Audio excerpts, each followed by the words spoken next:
নমস্কার বন্ধুরা, রূপসা কিচেনে অনন্যা স্বাগত জানাই। আজকে আমি চিড়ে পোলাও বানাবো। তার জন্য আমি নিয়ে নিয়েছি আলু, পেঁয়াজ, কাঁচা লঙ্কা, কাঁচা বাদাম, কারু পাতা, কাজু কিশমিশ সমস্ত কিছু নিয়ে নিয়েছি। এবার ফার্স্টে আমি আলুটাকে ছাড়িয়ে নেবো। তো বন্ধুরা, তোমাদের কার কার চিড়ে পোলাও ভালো লাগে অবশ্যই আমাকে কমেন্ট করবে।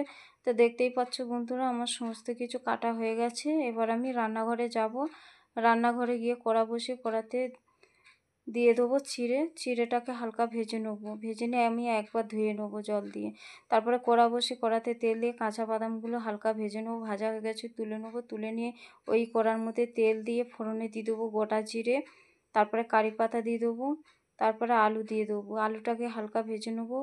ভাজা হয়ে গেছে, এবার ওর মধ্যে দিয়ে দেবো পেঁয়াজ কুচি, তারপরে কাঁচা লঙ্কা, তারপরে ভাজা বাদাম দিয়ে দেবো, কাজু কিশমিশ দিয়ে দেবো, তারপরে চিড়েটাকে ওর মধ্যে দিয়ে দেবো। দিয়ে হালকা নেড়ে চেড়ে ওর মধ্যে দিয়ে দেবো পরিমাণ মতন নুন, পরিমাণ মতন হলুদ, অল্প একটু চিনি দিয়ে দেবো। চিড়ের পোলাওতে একটু মিষ্টি মিষ্টি ভালো লাগে, তাই জন্য চিনি দিলাম। তারপরে খানিকক্ষণ চাপা দিয়ে রেখে দেবো। দেখতেই পাচ্ছ বন্ধুরা, আমার হয়ে গেছে। এবার আমি নামিয়ে নেবো।